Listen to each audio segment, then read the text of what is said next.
그래서 지금 저희 후배들이 너무나 간절하게 묻는 건 이재명 대통령 때도 그 속도가 너무 빠르다. 그래서 네. 신문에서 뭐라고 헤드라인을 뽑냐면 문재인 정부 때보다 더 가파르게 오른다. 우리 20, 30대, 네. 40대 네. 어떡하냐. 네. 큰일 났다. 네. 속도 더 붙었다. 문재인 때보다 더 오를 거면 우린 지금 네. 어떻게 사냐라는 네. 불안감이 너무 크단 말이에요. 네. 그래서 그게 진보 정권에서 똑같이 반복이 될까? 이재명 정권의 상황은 지금 어떻습니까? 이재명 정권, 네. 이 정권의 상황은 네.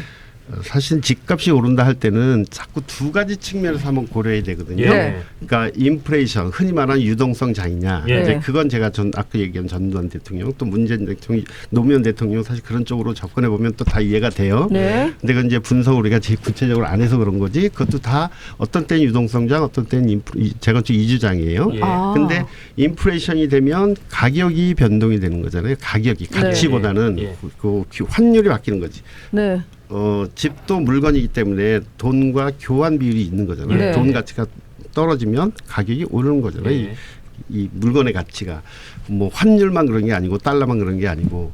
근데 지금 그 인플레이션이 지금 되게 심화되고 있다. 이제 이런 측면에서 한번 보고요. 그거는 네. 기본적으로 목욕탕에 물이 떠오르는 기본 물 수위랑 마찬가지죠. 예. 거기에 떠 있는 바가지가 집인데 네. 바가지가 커지거나 이러진 않죠. 이게 수위가 올라가는 거죠. 출렁출렁 되면서. 네. 그러면 우선 인플레이션 측면에서 과연 유동성 장이냐, 지금처럼 집값이 주인이 잘못됐다, 뭐 다주택자가 집값을 오른다 이렇게 하시면 안 되고, 네.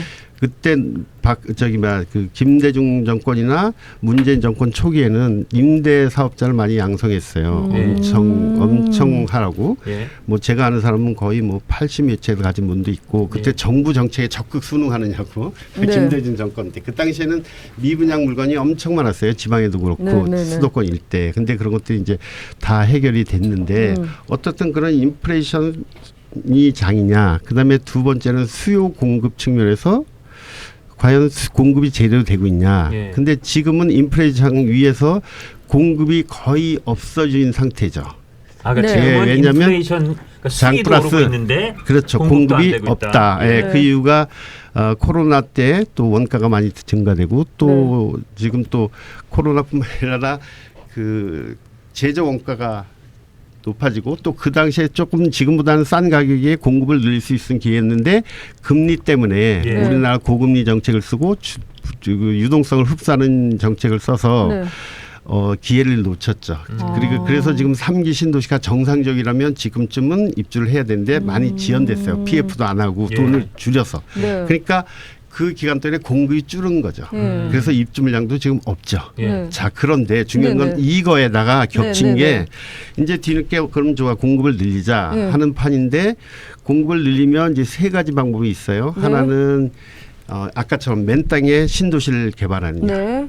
또 두 번째 강남의 진원지니까 네. 공급을 늘리느냐. 네. 예. 또 강남 주변에 이런 재개발 통해서 도심 재생 사업 그러니까 재개발 통해서 공급을 늘리냐. 이 세 가지예요. 네. 근데 이 세 가지가 다 영향이 있어요. 다 그렇죠. 각자 다른 영향이야. 예. 아까 잠깐 신도시는 토지 보상금 흘러나와서 네. 주변 집값이나 이런 것들이 엄청나게 자극해요. 네. 주변 토지가 오른다 그래서 뭐 막연하게 뭐 신도시가 한대니까 땅값이 오른다는 게 아니라 그 돈이 흘러나와서 계속 흘러가는 거죠. 그러니까 예. 트랙터 몰던 농부가 돈을 받아서 롤스로이스 타는 거죠. 그것도 그렇고 네. 또 이제 농사는 이제 안 지죠. 예. 옛날 같으면 이걸 팔면 대체 투지라 대토라서 땅을 예. 샀는데 아. 이제 나이가 들어서 농사 안 짓죠. 그 돈 가지고 왜 농사 짓냐고 세금 내고라도 네. 그냥 예. 아파트나 조그만 상가를 사서 편하게 살지. 이제 이렇게 바뀐 거죠. 예. 트렌드가. 예. 그래서 신도시는 이제 그런 말하자면 바로 유동성이 바로 공급되는 측면이 있고 아. 특히 재건축도 이제 주공하고 또 12층짜리고 또 틀려요. 세부적으로 보면 예. 재건축은 이주를 하잖아요. 예. 네. 그 주공 같은 경우 그래도 지분이 많아서 좀 세대수를 많이 져요. 예. 그러니까 2010년도 이전에는 거의 이제 반포 같은 경우는 40% 증가돼요. 조합원보다. 그다음에 뭐 이런 개포나 대치 뭐 이런데 잠실은 20%까지 증가됐는데 세대수를 많이 못 늘렸죠. 네. 근데 반포는 지분이 엄청 큰데도 불구하고 40% 그나마 혜택을 준 게 40%를 세대수를 증가하게 해줬어요. 자꾸 사람들이 용적률만 제한됐다고 생각하는데 세대수도 제한됐단 말이죠. 그러니까 예. 많이 못 줬어요. 예. 그러니까 지금 자이나 그다음에 레미안 퍼스티 같은 경우는 지분은 많았어요. 뭐 네. 16평 같은 경우도 뭐 거의 19평에서 21평, 아. 뭐 25평이 땅 지분이 25평 막 이런 거죠. 지금 25평 거의 40평 이상이 25평이에요 지분이. 네. 근데 그런 집들을 져야 되는데 공급을 많이 해야 되잖아요. 예. 근데 공급을 많이 안 하고 40% 증가하니까 세대수를 맞추려 보니까 괜히 큰 집을 지은 거죠. 땅을 그러니까 건물을 많이 그 용적률은 줘가지고 그걸 써먹어야겠는데 세대수에 막히니까 땅은 많고 그러니까 90평, 91평 이렇게 막 나오고. 예. 자이에. 예, 그다음에 레미안 퍼스티지 같은 경우는 이제 지분이 좀 작으니까 81평. 예, 그 정도까지. 네. 특히 레미안 자이 같은 경우는 반포 자이 같은 경우는 40평대가 없어요.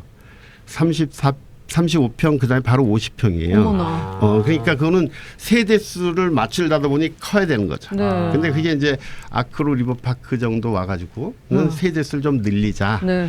그래서 세대수 제한을 풀었어요. 그래서 집을 많이 졌는데 네. 그러다 보니 또 세대수를 막 지어가다가 네. 큰 평수도 형식상 줘야 되잖아요. 네. 그러니까 30평대 두 가구가 올라가다 터가지고 70평대. 그래서 아. 방들은 30평대. 네. 그리고 또 디자인 서울 해가지고 이렇게 벼는 낮아요. 네. 그 아파트 단지에 이쪽 뭐 한강 보이는 라인 위에서 내려다보게 네. 차라리 낮은 걸 두 개로 이렇게 합하고 옆을 터서 옆으로 보게 만들면 돼야 되는데 네, 네. 옆을 낮추니까 얘네가 들어갈 때가 세대수 많이 늘려놨는데 들어갈 때가 가운데로 들어가야 되죠. 네.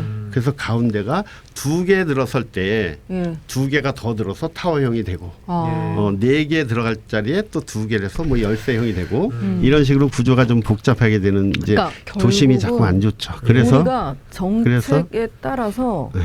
우리가 정책에 따라서 뭐 어떻게 되는지 모르면서 가는 건데 자이 90평을 지금 같으면 네 개로 쪼개가지고 네 그렇죠. 가구를 만들었어야죠. 그렇죠. 이게 그래서 뭐 하는 짓이에요 지금. 그래서 이번에 네. 재건축해서 지금 우리 왜 반포주공 네. 왜 3단지 지금 트리니원 그다음에 네. 반포 DH 클라스트라는 거는 뭐 DH 클라스트 같은 경우는 한 2,000세대 정도 이주해서 5,000세대 져요. 그다음에 여기 레미안 뭐 트리니원도 이제 세대수가 늘렸죠. 그 대신 구조 자체가 좀 막 이렇게 스카이라인이 복잡해졌고 뭉쳐 있고 이런 이제 부작용이 생기는 거. 차라리 네. 층고를 확 높여주든가 하면 그러니까 깔끔해지는데 예. 네. 지금 이제 제가 얘기한 건 그것보다는 네. 문점은 재건축은 주공은 그나마 공급을 늘렸어요. 예. 그리고 공급이 가능해. 그런데 일반 12층짜리 예를 들어서 우리가 요즘 흔히 말하는 이제 반포 위주로 얘기하면 제가 뭐 현장에 있으니까 원밸리 같은 경우는 세대수가 원래 조합원이 2,673세대였는데 네. 늘어난 게 임대주택 빼고 200세대예요. 어머 그럼 못하러 해요. 그렇죠. 근데 네. 압구정은 지금 14층짜리란 말이죠. 네. 근데 거기는 용적률 지금 하면 네. 10%가 안 늘어나요. 늘어나기가 힘들어요. 자기 평수가 조금 늘어가면. 그러니까 재건축 해봤자 실질적인 공급 효과가 별로 없다. 없죠. 그 말씀인 거죠. 예, 그렇지만 부동산 가격 상승의 압박은 어마어마하죠. 왜냐하면 3,000세대가 이주하면 제가 이렇게 체인을 연결돼 있잖아요. 이 사람이 이주하고. 그렇죠. 근데 네. 아파트에 사시는 분은 아파트로 가요. 예. 그러니까 주변 아파트가 갑자기 이주 기간 3개월이다. 그럼 3개월 내에 갑자기 폭발적으로 수요가 증가하는 거죠. 예. 압축 상승이에요. 그러니까 갑자기 대책을 세워야 되는 거죠. 이제 저희 아까 문재인 대통령 때는 뭐 8.2 대책, 9.13 대책은 재건축 이주랑 관련이 있어요. 예. 그러니까 무지개 아파트 서초동 무지개 그 옆에 이제 우성이거든요. 서초우성. 네. 그게 뭐 리더스원 또 그랑자이로 바뀌었는데 이분들이 한 1,075세대, 72세대가 75세대. 그다음에 거기 우성이 한 786세대 이래가지고 2,000세대가 이주했거든요. 네. 그게 2주하는 기간 3개월 동안 50% 올랐어요. 아. 8억 12억짜리가 8억이 네. 이제 25평, 이제 35평이 이제 12억짜리인데 한 3, 4개월 동안 8억짜리가 12억.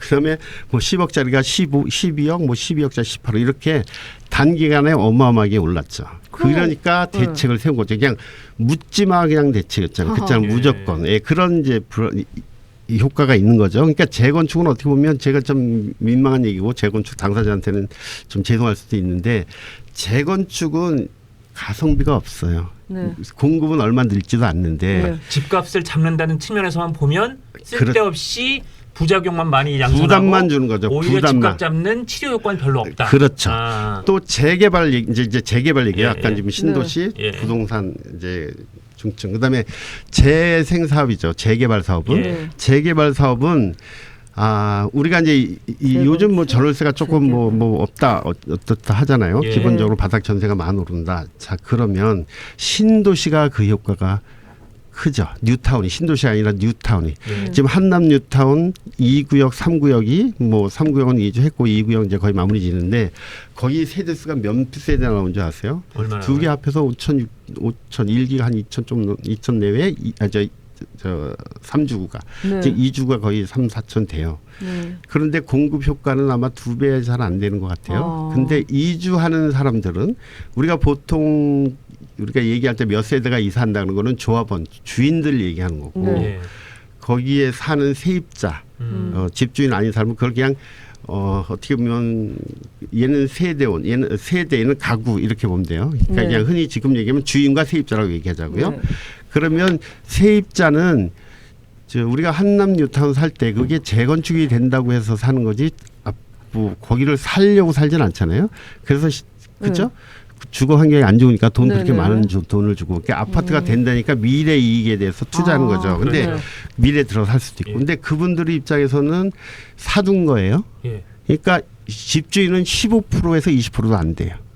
그러면 세입자가 거의 많죠. 예. 네. 그러면 2천 몇백 세대, 3천 세대 이주할 때 세입자들은 6천이 넘어요. 세입자가. 네. 그러니까 3천 세대 이주 나서 한 5, 6천 세대 세우면 주택 공급 효과가 없어요. 네. 그 대신 나갈 때는 세입자가 나가는 거잖아요. 네. 들어올 때는 살만한 사람이 들어온단 말이죠. 네. 나가는 사람과 들어오는 사람과 틀려요. 예. 네. 나가는 사람은 바닥 전월세를 올려요. 예. 6천 세대, 6천 가구가 나와가지고 다 방간 들어갈 거 아니에요. 그럼 네. 바닥 전월세가 폭등을 하죠. 그리고 싹쓸이가 되죠. 예. 그러니까 재개발은 바닥 전월세부터 올리는 거예요. 재개발은 예. 재건축은 주변의 집값을 직방으로 올려요. 네. 신도시는 흘러 올려요. 토지 보상이 올라요. 그러니까 그게 결국은 다 유동성을 공급하고 수요를 폭등시킨다.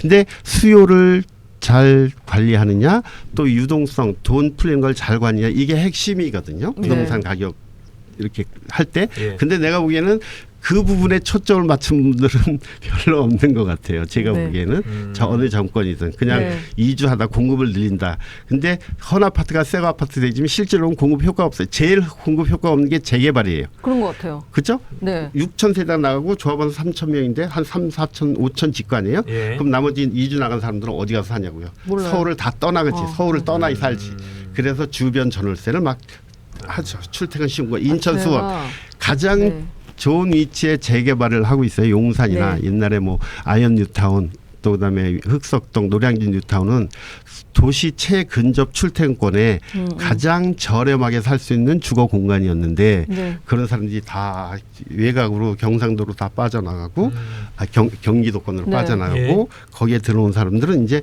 살만한 젊은 애들 능력 있는 젊은 애들이 지금 채워주고 있는 거죠. 제가, 그러니까 네. 바닥이 힘들어지는 거죠. 이 영상이 마음에 드셨다면 압도적인 좋아요와 구독, 알림 설정 부탁드립니다. 뉴스트라 타노스.